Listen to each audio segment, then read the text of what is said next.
Hello दोस्तों, कैसे हैं आप सब। स्वागत है आप सभी का फिजिक्स बाय मास चैनल पर। बच्चों, हम लोग HCV सर द्वारा लिखी गई कंसेप्ट ऑफ फिजिक्स, जो कि फिजिक्स पढ़ने वाले लोगों के लिए बहुत फंडामेंटल और बेसिक बुक है, उसको लाइन बाय लाइन हम पढ़ रहे हैं। इसी सफर में आज बेटा हम chapter 5 Newton's laws of motion में अगला article the horse and the cart की पढ़ाई करेंगे। हॉर्स और कार्ट को कंसीडर करके सर ने एक एग्जाम्पल को डिस्कस किया है।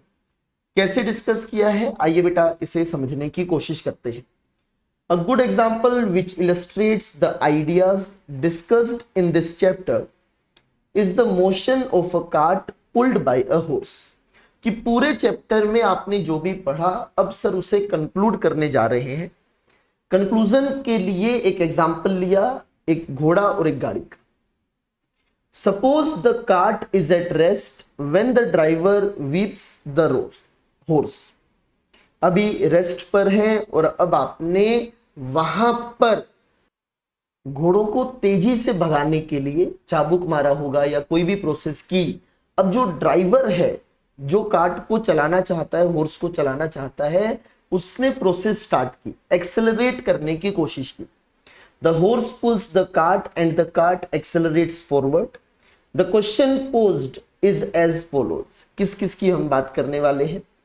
The horse pulls the cart by a force F1 in the forward direction.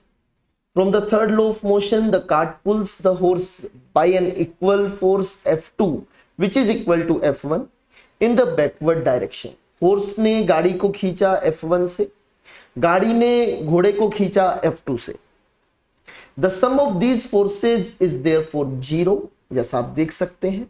Why should then cart accelerate forward? अगर आप इसे एज ए सिस्टम देखेंगे तो ये फोर्स तो एक्शन रिएक्शन पेयर है, तो फिर कार्ट आगे मूव कैसे करेगी, इस एग्जाम्पल के थ्रू हम इस चैप्टर को समझने की कोशिश करेंगे।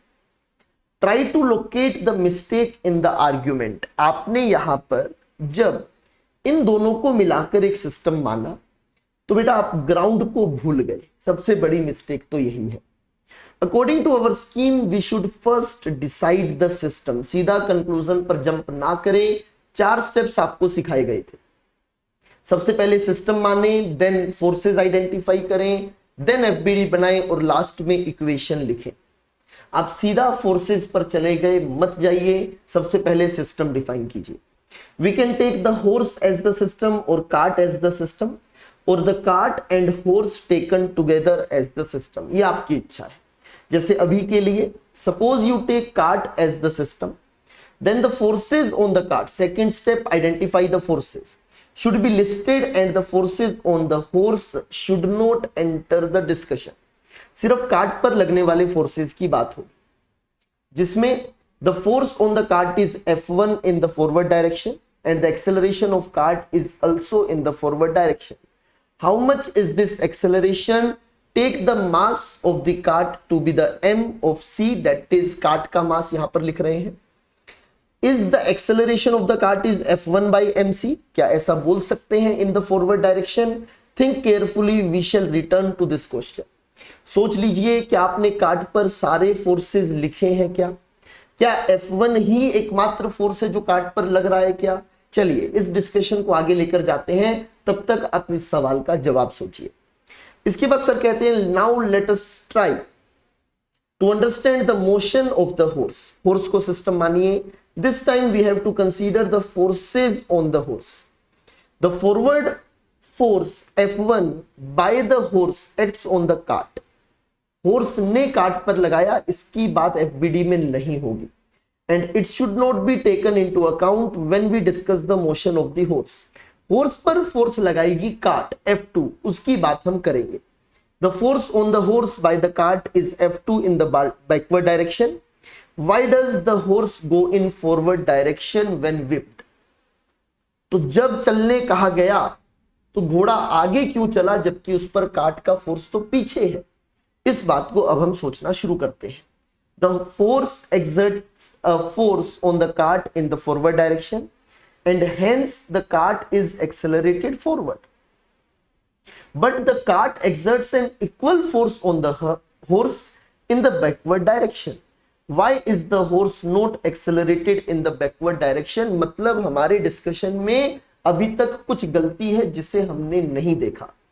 Imagine this situation: if the cart is accelerated forward and horse backward, the horse will sit on the cart, kicking out the driver and the passengers.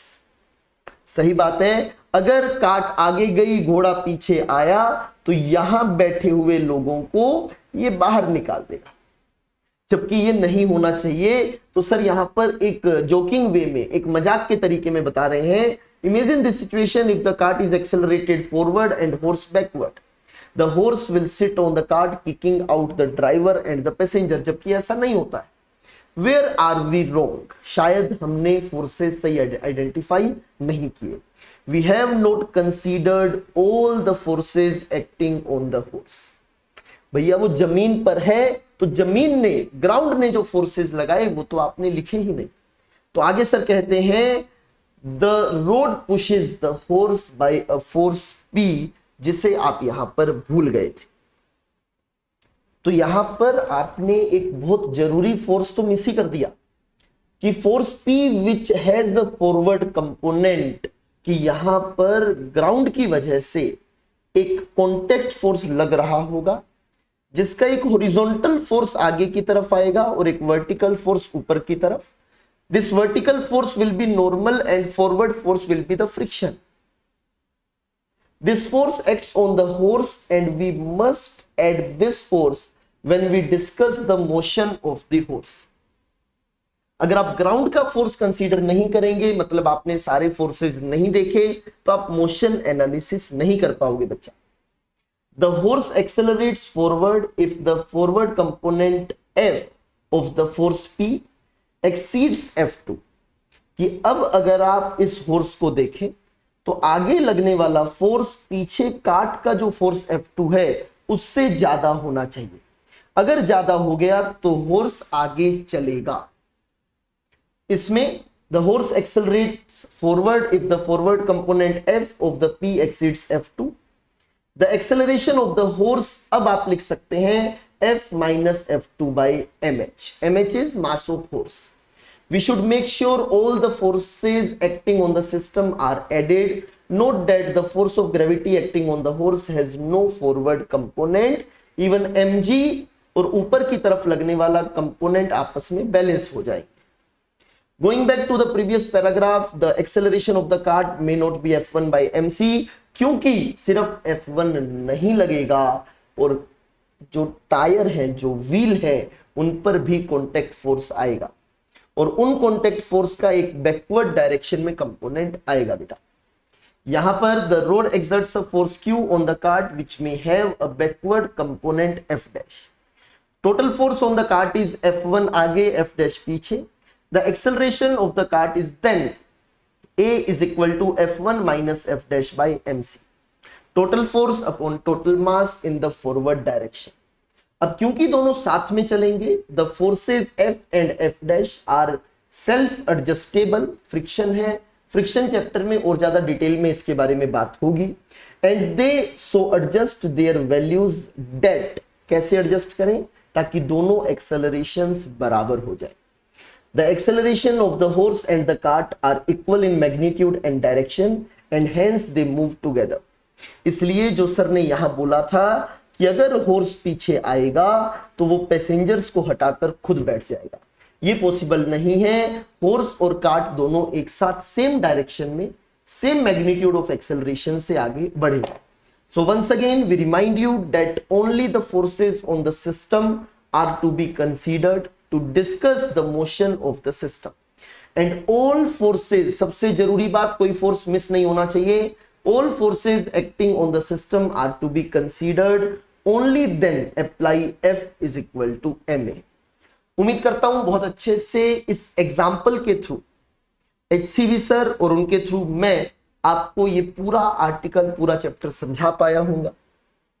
कैसे न्यूटन्स लॉ अप्लाई करेंगे inertial frame में, then non inertial frame में, ये भी हम सीख चुके हैं। एक आखिरी आर्टिकल इस चैप्टर में बचता है इनर्शिया। व्हाट इज इनर्शिया, इसकी बात हम अगले लेक्चर में करेंगे। उम्मीद करता हूं सारी बातें आपको समझ आ चुकी होंगी। आई विल सजेस्ट बेटा वर्कड आउट एग्जांपल्स करने शुरू कर दे। अगर आप फिजिक्स सीखना चाहते हैं, पेन चलाइए, मेहनत कीजिए, तभी फिजिक्स सीख पाएंगे। Thank you very much. मिलते हैं अगले लेक्चर में। जय हिंद, जय भारत।